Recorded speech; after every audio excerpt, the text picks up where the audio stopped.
سورہ کہف آیت نمبر 19۔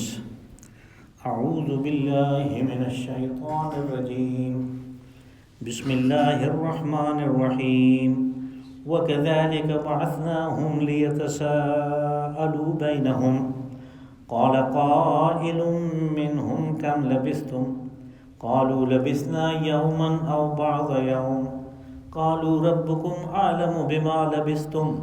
فَابْعَثُوا أَحَدَكُمْ بِوَرِقِكُمْ هَٰذِهِ إِلَى الْمَدِينَةِ فَلْيَنظُرْ أَيُّهَا أَزْكَىٰ طَعَامًا فَلْيَأْتِكُمْ بِرِزْقٍ مِّنْهُ وَلْيَتَلَطَّفْ وَلَا يُشْعِرَنَّ بِكُمْ أَحَدًا إِنَّهُمْ إِن يَظْهَرُوا عَلَيْكُمْ يَرْجُمُوكُمْ أَوْ يُعِيدُوكُمْ فِي مِلَّتِهِمْ وَلَن تُفْلِحُوا إِذًا أَبَدًا وَكَذَلِكَ أَعْثَرْنَا عَلَيْهِمْ لِيَعْلَمُوا أَنَّ وَعْدَ اللَّهِ حَقٌّ وَأَنَّ السَّاعَةَ لَا رَيْبَ فِيهَا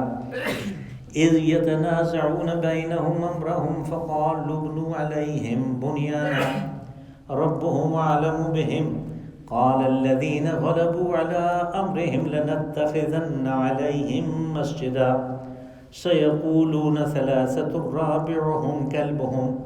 وَيَقُولُونَ خَمْسَةٌ سَادِسُهُمْ كَلْبُهُمْ رَجْمًا بِالْغَيْبِ وَيَقُولُونَ سَبْعَةٌ وَثَامِنُهُمْ كَلْبُهُمْ قُل رَّبِّي أَعْلَمُ بِعِدَّتِهِم مَّا يَعْلَمُهُمْ إِلَّا قَلِيلٌ فَلَا تُمَارِ فِيهِمْ إِلَّا مِرَاءً ظَاهِرًا وَلَا تَسْتَفْتِ فِيهِم مِّنْهُمْ أَحَدًا۔ صدق اللہ العظیم۔ وَكَذَلِكَ بَعَثْنَاهُمْ لِيَتَسَاءَلُوا بَيْنَهُمْ، اور پھر اسی وجہ سے ہم نے انہیں بیدار کیا تاکہ وہ آپس میں پوچھ گچھ کر لیں۔ قَالَ قَائِلٌ مِّنْهُمْ كَمْ لَبِثْتُمْ، ان میں سے ایک کہنے والے نے کہا باقیوں سے کہ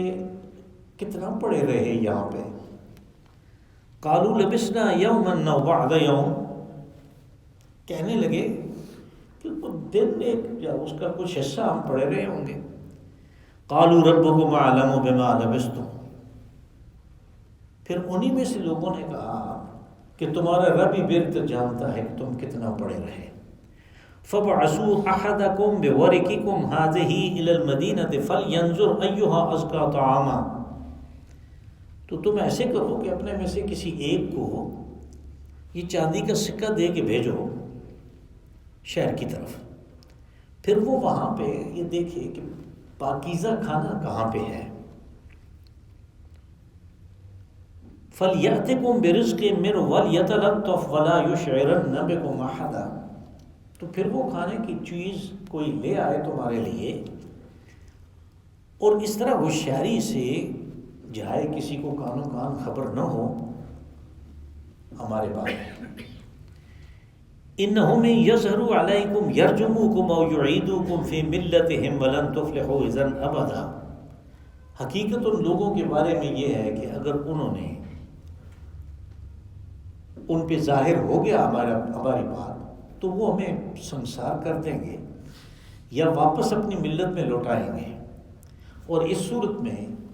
تم فلاح کبھی بھی نہیں پا سکتے۔ وَكَذَلِكَ أَعْثَرْنَا عَلَيْهِمْ لِيَعْلَمُوا أَنَّ وَعْدَ اللَّهِ حَقٌّ، اور پھر شہر کے لوگوں کو ہم نے مطلع کیا ان کے اوپر تاکہ وہ بھی جان لیں کہ اللہ کا جو وعدہ ہے وہ سچ ہے، وہ ہو کے رہے گا۔ وَأَنَّ السَّاعَةَ لَا رَيْبَ فِيهَا، اور یہ وعدہ یہ ہے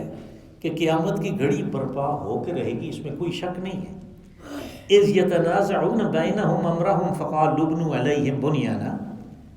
جب وہ ان اصحاب کہف کے بارے میں آپس میں بحث کر رہے تھے، وہ وقت بھی یاد کرنے کا ہے کہ کہنے لگے کہ ان کی یادگار کے طور پہ ایک عمارت بنا دیتے ہیں۔ ربهم اعلم بهم، ان کا رب بھی ان کے دین کے بارے میں زیادہ جانتا ہے۔ قال الذين غلبوا على امرهم لنتخذن عليهم مسجدا، تو وہ لوگ جو کہ اس وقت امور پہ غالب تھے، یعنی اقتدار اور زور جن کے پاس تھا، وہ کہنے لگے کہ ہم تو وہاں ان کی قبروں کے اوپر ایک یادگار بنائیں گے، سجدہ کرنے کی جگہ۔ سَيَقُولُونَ ثَلَاثَةٌ رَابِعُهُمْ كَلْبُهُمْ، اب یہ لوگ کہیں گے کہ وہ 3 ہیں، چوتھا ان کے ساتھ کتا تھا۔ وَيَقُولُونَ خَمْسَةٌ سَادِسُهُمْ كَلْبُهُمْ رَجْمًا بِالْغَيْبِ، اور بعض کہیں گے کہ وہ 5 ہیں، چھٹا ان کے ساتھ کتا تھا۔ یہ سب اٹکل پچو کی باتیں ہیں۔ وَيَقُولُونَ سَبْعَةٌ وَثَامِنُهُمْ كَلْبُهُمْ، اور کچھ کہیں گے کہ وہ 7 ہے، 8واں ان کا کتا ہے۔ قُلْ رَبِّي يَعْلَمُ بِعِدَّتِهِم مَّا يَعْلَمُهُمْ إِلَّا قَلِيلٌ، اے رسول صلی اللہ علیہ وسلم آپ کہیں کہ میرا رب جانتا ہے کہ وہ تعداد میں کتنے تھے، اور اس بات کو بہت تھوڑے لوگ جانتے ہیں۔ فَلَا تُمَارِ فِيهِمْ إِلَّا مِرَاءً ظَاهِرًا وَلَا تَسْتَفْتِ فِيهِمْ مِنْهُمْ أَحَدًا، تو ان کے بارے میں آپ کسی بحث میں نہ پڑیں، سرسری طور پہ بات بتا دیں، بات بتا کے نکل جائیں، اور کسی سے پوچھیں بھی نہیں اس بارے میں۔ یہ اصحاب کہف کا جو واقعہ ہے، اس میں پہلی آیت میں اللہ نے یہ سارا کچھ کیا اس لیے، کس لیے، اس کی وجہ بیان کی۔ پہلے ان کے سونے کو کہ اتنا عرصہ وہ غار میں پڑے رہے، اور ان لوگوں سے جو ان کے سنسار کرنے کے درپے ہے وہ روپوش ہونے میں کامیاب ہوئے، اور انہیں کی بستی کے بالکل قریب، کہ جیسا آگے بات واضح ہوگی کہ شہر میں تو انہوں نے آدمی بھیجا، تو شہر کے بالکل قریب ہی تھے، وہ پڑے رہے اور وہ جان نہیں سکے کہ وہ کہاں ہیں، جو کہ ان کے پیچھے پڑے ہوئے تھے۔ کہا یہ ایک نشانی ہے جو اللہ نے انہیں دکھائی، اور اسی طرح پھر دوسری بات بھی ہوئی، یہ جو واو ہے وَكَذَلِكَ بَعَثْنَا عَلَيْهِمْ بَعَثْنَاهُمْ،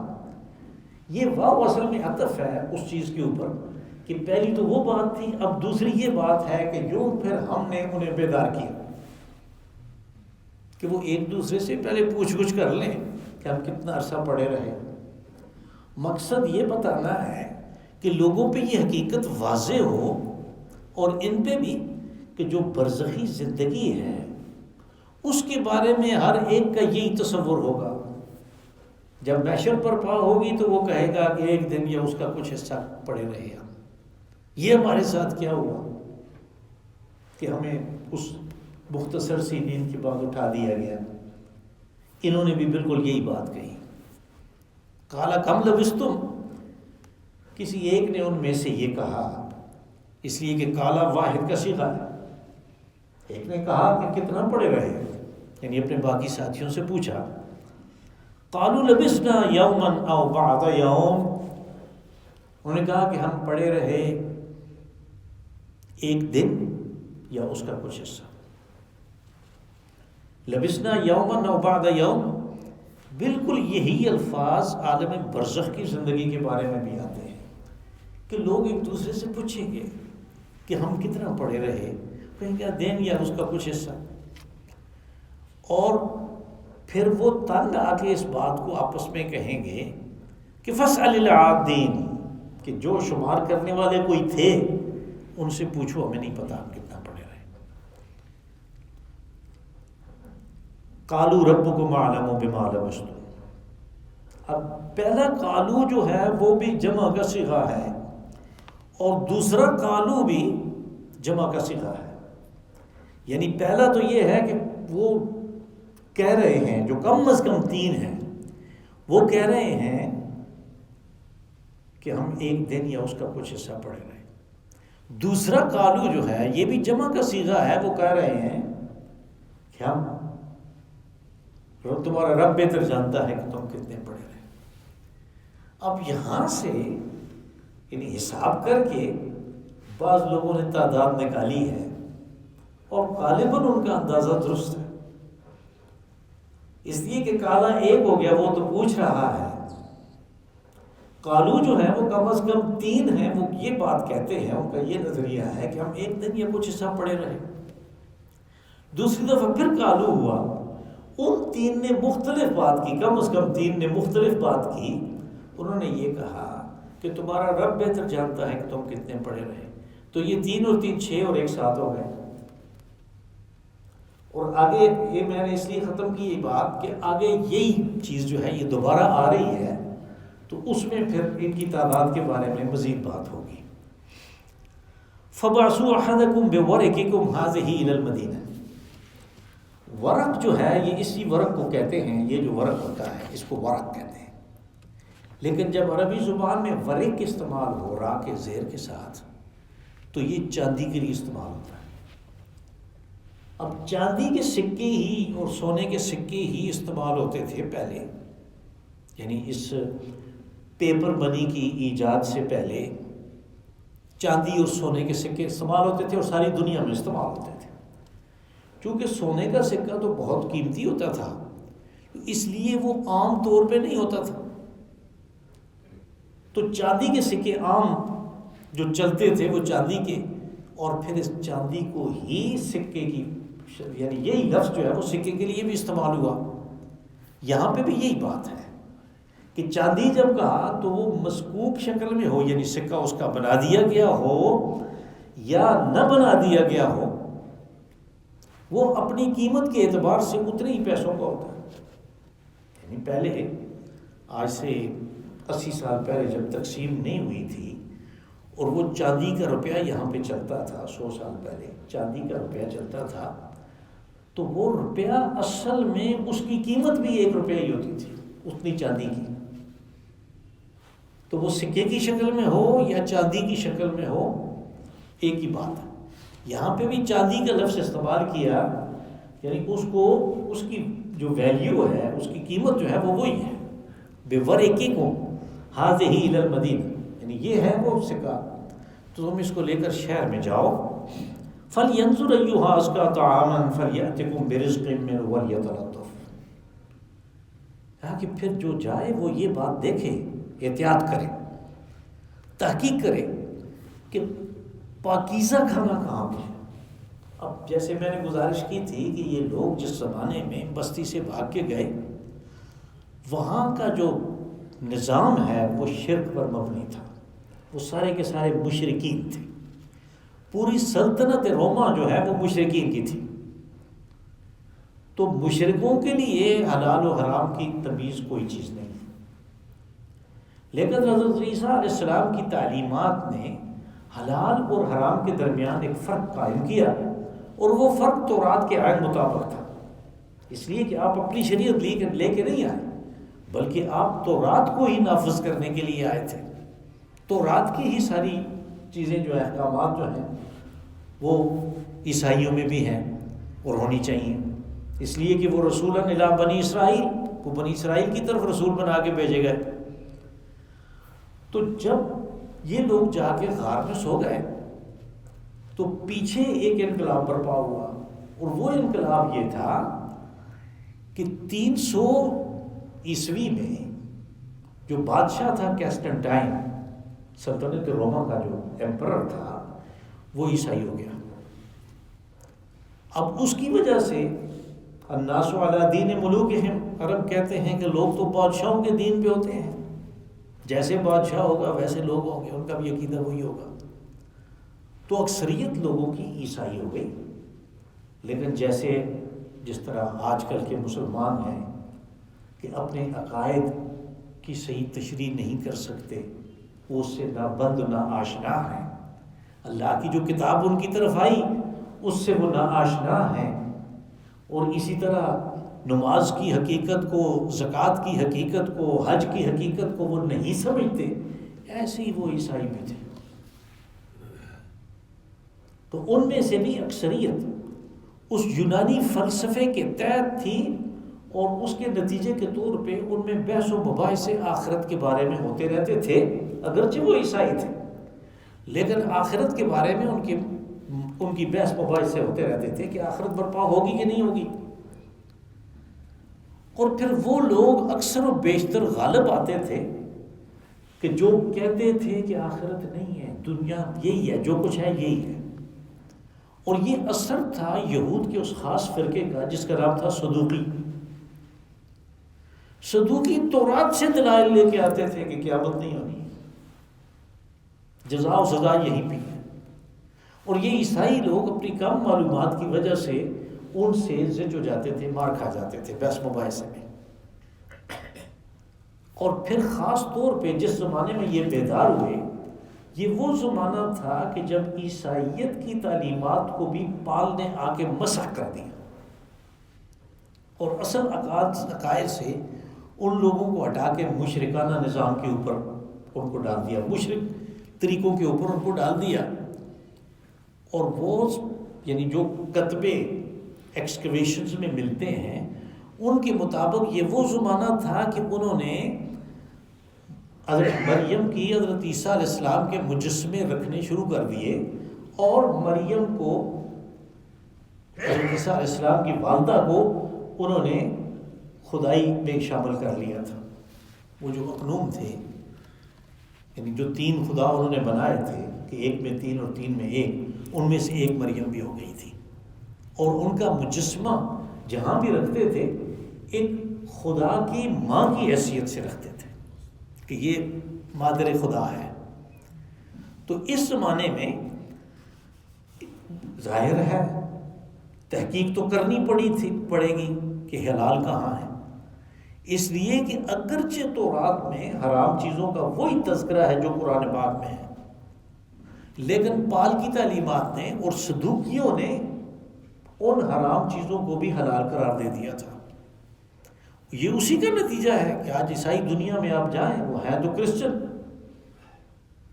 لیکن سارے کے سارے خنزیر کھا رہے ہیں۔ تمام سٹوروں پہ وہ بالکل اس کے علیحدہ ریک پڑے ہوئے ہیں، لوگ خریدتے ہیں، لے جاتے ہیں۔ اور یعنی حلال برگر جو ہے وہ بھی ڈھونڈنا اتنا مسئلہ بن جاتا ہے تو ملتا ہی نہیں ہے، اور اگر کہیں سے ملتا بھی ہے تو پتہ چلتا ہے کہ انہی برتنوں میں وہ خنزیر کے بنا رہے ہیں، انہی برتنوں میں وہ اس کے بنا رہے ہیں، اس کو حلال کہہ رہے ہیں، اس کو حرام کہہ رہے ہیں۔ وہ سارا یہ اقبال نے آ کے اس کو گڑبڑ کر دیا آپس میں۔ تو اس نے کہا کہ فَلْيَنْظُرْ، جو جائے وہ اچھی طرح تحقیق کر دے، ایہا ازکا طعاما، یہ جو ایہا ہے، ای تو کہتے ہیں کس، کون سا، کیسا، ہاں کی جو ضمیر مؤنث ہے یہ اس شہر کی طرف راجع ہے، مدینہ، یعنی شہر میں جائے اور دیکھے کہ کس جگہ پہ ایہا، یعنی اس مؤنث نے یہ واضح کیا اس لیے کہ عرب شہر کو مؤنث کہتے ہیں، مدینہ، مکہ، اس کی تحریر ہی تائے تانیث کے ساتھ ہوتی ہے، تو مدینہ منورہ جو ہے وہ اصل میں مدینہ تھا، مدینہ تو رسول تھا، وہاں سے مدینہ منورہ ہوا۔ یہ مؤنث استعمال ہوتا ہے عرب زبان میں، تو اس لیے کہا ایہا ازکا، یعنی شہر میں کس جگہ پہ پاکیزہ ترین خوراک جو ہے وہ موجود ہے، وہ لے کے آئے، فَلْيَأْتِكُمْ، وہ تمہارے لیے لے کے آئے، بِرِزْقٍ مِّنْهُ، اس میں سے، وَلْيَتَلَطَّفْ، لطیف کہتے ہیں اس چیز کو جو عمومی حواس سے، حواس جو ہمارے حواس خمسہ ہیں ان سے محسوس نہ ہو سکے، یعنی اللہ کو کہتے ہیں اللہ لطیف بعباد، اللہ بندوں کی باریک باتوں کو جانتا ہے جن کو حواس خمسہ جس کا ادراک نہیں کر سکتے۔ یہاں سے یہ یتلطف ہوا، یعنی ایسے طریقے پہ جائے کہ جس کو کوئی معلوم نہ کر سکے کہ یہ کہاں سے آیا، یہ کون شخص ہے۔ وَلْيَتَلَطَّفْ وَلَا يُشْعِرَنَّ بِكُمْ أَحَدًا، یعنی یہ اہتمام کرے کہ تمہارے بارے میں کسی کو معلومات نہ ہو، شعور حاصل نہ ہو کہ یہ کہاں سے آیا، وہ لوگوں کا ان میں سے کا یہ ایک ہے جو غائب ہو گئے تھے، کسی کو پتہ نہ چلے۔ إِنَّهُ مِن يَظْهَرُ عَلَيْكُمْ يَرْجُمُكُمْ أَوْ يُعِيدُكُمْ فِي مِلَّتِهِ، کہا اس کی وجہ یہ ہے کہ اگر ان لوگوں کو پتہ چل گیا، ان پہ یہ بات اگر واضح ہو گئی ہماری، تو پھر وہ تو ہمیں سنسار کر دیں گے۔ اس آیت سے معلوم ہوتا ہے کہ ان لوگوں کو سنسار کرنے کے بارے میں شاید فیصلہ ہو چکا تھا، اور یہ اسی وجہ سے بھاگ کے چلے گئے، اس لیے کہ غلبہ تو ان کا تھا، تو انہوں نے پکڑ کے سنسار کرنا تھا۔ اب بھی اتنے زمانے کے بعد جب بیدار ہوئے تو یہ کہہ رہے ہیں کہ اگر انہیں پتہ چل گیا تو وہ تو ہمیں سنسار کر دیں گے۔ او یعیدوکم فی ملتہم، یا ہمیں واپس اپنی اس ملت شرک میں، اپنے اس مشرکانہ طریقے کے اوپر واپس لوٹا دیں گے، اپنی ملت میں۔ وَلَن تُفْلِحُوا اِذًا أَبَدًا، اگر یہ بات ہو کہ ہم واپس ان کی یعنی مشرک ہو جائیں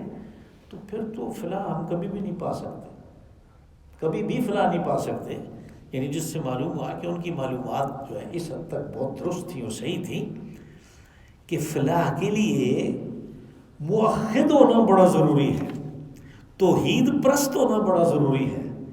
اگر اس کو گڑبڑ کر دیا، اس میں ملاوٹ کر دی شرک کی، تو فلاح نہیں پائی جا سکتی. اور اس فلاح سے مراد وہ دائمی اور ابدی فلاح ہے کہ جس کے لیے انسان اس دنیا میں آیا ہے. وَكَذَلِكَ أَعْثَرْنَا عَلَيْهِمْ لِيَعْلَمُوا أَنَّ وَعْدَ اللَّهِ حَقٌّ. اور کہا کہ پھر ان لوگوں کو پتہ چل گیا، شہر والوں کو پتہ چل گیا، یعنی اللہ نے کہا کہ ہم نے انہیں مطلع کر دیا. أَعْثَرْنَا عَلَيْهِمْ، بستی والوں کو ہم نے مطلع کر دیا. اور یہ مطلع کرنے کا واقعہ روایات کے مطابق اس طرح ہوا کہ اس آدمی نے جب وہ سکہ نکالا تو وہ روٹیوں والا جو تھا، روٹیاں بیچنے والا، اس نے دیکھا اور اس نے شور مچا دیا کہ یہ کون آدمی ہے کہ اتنے 100 سال پرانے بادشاہ کے جس کے اوپر مہر ہے اور تصویر ہے، وہ سکہ دے رہا ہے. اور اس بادشاہ کا نام دقیانوس تھا، جس کو انگریز مورخین ڈیسس کہتے ہیں. ڈیسس، وہ DESES، ڈیسس اس کو لکھتے ہیں. اور اس کے بعد یہ زمانہ گزر گیا تھا ایک بہت بڑا، تو اس آدمی نے شور مچا دیا کہ یہ کیا ہوا، یہ کہاں سے آ گیا یہ سکہ. لوگ اکٹھے ہو گئے، لوگ اکٹھے ہوئے تو ان کو پتہ چلا کہ یہ تو جیسے ہمارے آباء و اجداد بتاتے تھے کہ اس شکل و صورت کے لوگ تھے، اس لباس کے لوگ تھے. تو وہ فوراً ان کو اطلاع ہو گئی. وَكَذَلِكَ أَعْثَرْنَا عَلَيْهِمْ، اس میں بھی واو عطف پچھلے آیت کے اوپر ہے کہ یوں ہم نے ان بستی والوں کو بھی مطلع کر دیا. اب یہ معاملہ جو ہے اس طرح چل رہا ہے کہ اللہ پاک اس واقعہ سے اصحاب کہف کو بھی اور بستی والوں کو بھی اس قیامت کے بارے میں بتا رہے ہیں کہ جس نے برپا ہونا ہے. اور وہ دلائل سے قائل ہو جاتے تھے کہ نہیں، کہ قیامت برپا نہیں ہوگی، عالم آخرت نہیں ہے. ان کو کہا کہ ہم نے ان کو مطلع کیا اصحاب کہف کے اوپر کہ یہ لوگ ابھی تک زندہ ہیں. یعنی اللہ نے ان کو اتنے 100 سال کے بعد اٹھا لیا اور یہ زندہ ہوئے. لِيَعْلَمُوا أَنَّ وَعْدَ اللَّهِ حَقٌّ، کہا یہ اس لیے کیا تاکہ وہ جانیں، اس بات کو سمجھ جائیں کہ اللہ کا وعدہ برحق ہے. اس نے جو وعدہ کر رکھا ہے کہ میں عالم آخرت برپا کروں گا، وہ کر کے رہے گا، یہ شدنی ہے. وَأَنَّ السَّاعَةَ لَا رَيْبَ فِيهَا، یہ کہ قیامت آئے گی اس کے آنے میں کوئی شک کی بات نہیں. لا ریب فیہا، اس میں کوئی شک کی بات نہیں ہے. اذ یتنازعون بینہم امرہم فقالوا ابنوا علیہم بنیانا،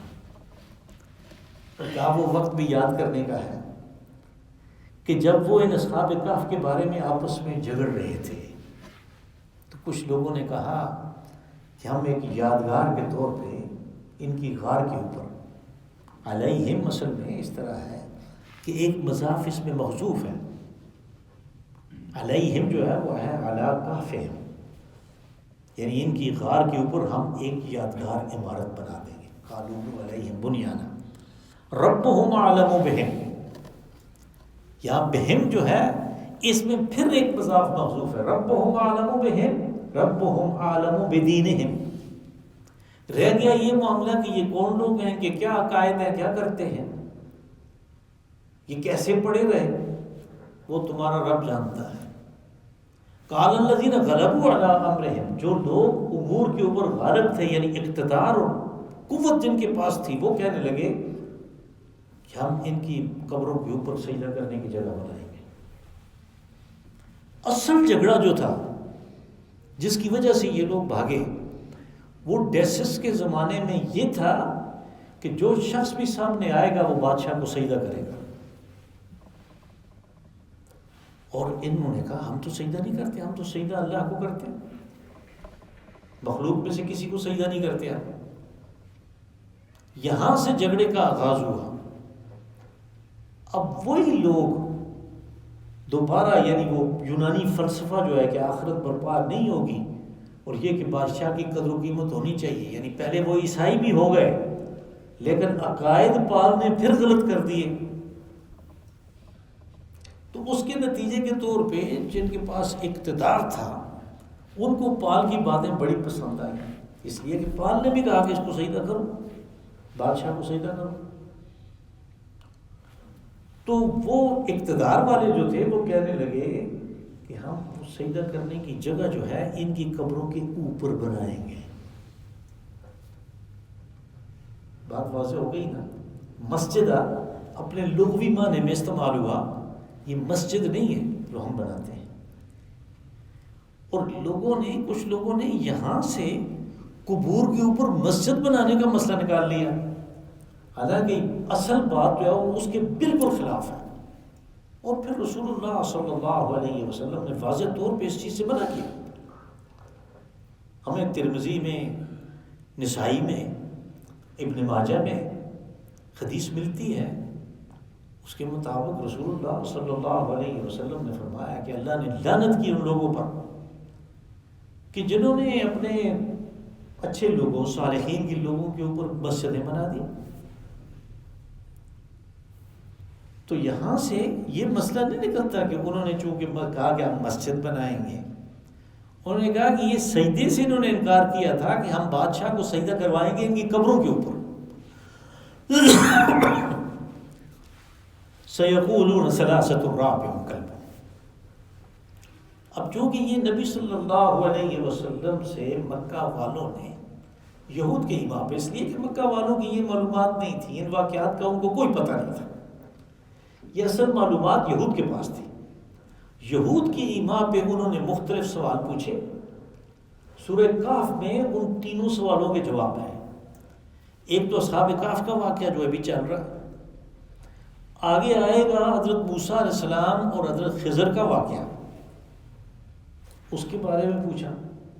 اور تیسرا آئے گا واقعہ ذوالقرنین کا۔ ان تینوں واقعات کے بارے میں پوچھا اس لیے کہ وہ یہود اس بات کو جانتے تھے کہ ان لوگوں کو پتہ نہیں ہے ان واقعات کا، اور یہ حقیقت ہے مکہ والوں کو کوئی پتہ نہیں تھا، اور اگر اس کا جواب آ گیا تو وہ واقعی نبی ہیں، واقعی رسول ہیں۔ جواب تو آ گیا لیکن مان کے نہیں دیا انہوں نے، جیسے لوگوں کی عادت ہے کہ وہ اپنے جو مطالبہ ہے پورا ہونے کے بعد بھی اصل چیز کی طرف رجوع نہیں کرتے۔ تو کہا کہ یہ تو بحث مباحثہ جاری رکھنا چاہتے ہیں، وہ بات ختم ہوئی، ایک بات ختم ہوئی تو یہ دوسرا طریقہ نکال لیں گے۔ وہ دوسرا طریقہ کیا ہے کہ کچھ کہیں گے کہ یہ 3 ہے، چوتھا ان کا کتا ہے، یعنی تعداد کے اوپر جھگڑا شروع کر دیں گے، چوتھا ان کا کتا ہے، اور کچھ کہیں گے کہ 5 ہیں، چھٹا ان کا کتا ہے۔ ان دونوں باتوں کے ساتھ اللہ نے فرمایا رجمم بالغیب، رجم کہتے ہیں مارنے، وہ شیطان کو رجیم اسی لیے کہتے ہیں کہ اس کے اوپر لعنت اور پھٹکار ہوئی، اور رجم ویسے وہ سزا بھی ہے زانی کی، رجم کرنا، سنسار کرنا۔ تو رجمم بالغیب ہوتا ہے اندھیرے میں تیر چلانا، یا اس کا ترجمہ ہوگا یعنی بالکل اندھیرے میں ایک چلایا، چل گیا، جب نشانے پہ لگا نہیں لگا تو اس کو کیا پتہ ہے چلانے والے کو، یعنی یہ بالکل تیر تکے کی بات ہے، اٹکل پچو کی بات ہے۔ اس کے بعد کہا کہ وہ یقولون سبعۃ وثامنہم کلبہم، اور کہیں گے کچھ لوگ کہ یہ 7 ہیں، 8واں ان کا کتا ہے۔ اس کے ساتھ چونکہ یہ بات نہیں آئی، رجمم بالغیب کو پہلی 2 باتوں کے ساتھ رکھا، اس لیے حضرت عبداللہ بن عباس رضی اللہ عنہ نے کہا کہ یہ تعداد میں 7 تھے، اور ویسے وہ پہلی آیت جو تھی آج کے درس کی، میں نے تعداد کے بارے میں قالا اور قالو سے بات لگائی تھی کہ وہ 7 ہی ہو سکتے ہیں۔ بہرحال آگے جو ہدایت ہے وہ سمجھنے کی بات ہے۔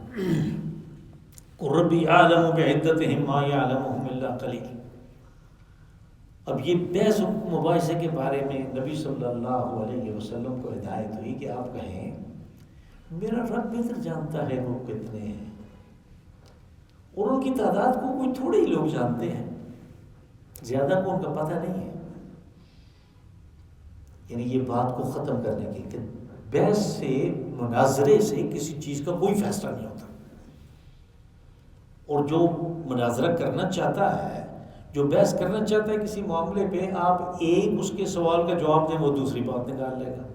جیسے انہوں نے دوسری بات نکال لینی ہے۔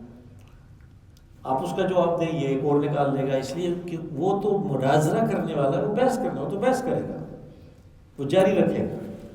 کہا کہ آپ کہیں کہ اللہ بہتر جانتا ہے، فلا تمہارے فیہم الا مراء ظاہرا، کہا ان کے بارے میں آپ بحث مباحثہ نہ کریں، سرسری بات کہہ کے ان کو ٹال دیں، مراء ظاہرا، سرسری بات کہ بس اللہ بہتر جانتا ہے کہ وہ کتنے ہیں تعداد میں۔ ولا تستفت فیہم منہم احدا، اور کہا کہ ان کے بارے میں کہ اصحاب کہف کی تعداد کتنی ہے، آپ خود کسی سے بھی نہ پوچھیں، اس لیے کہ یہ کوئی پوچھنے کی بات ہی نہیں ہے، وہ جتنے بھی ہیں ان کا جو واقعہ تھا وہ بیان کر دیا گیا۔ اللہم صلی وسلم وبارک وانعم علی عبدک ورسولک ونبیک محمد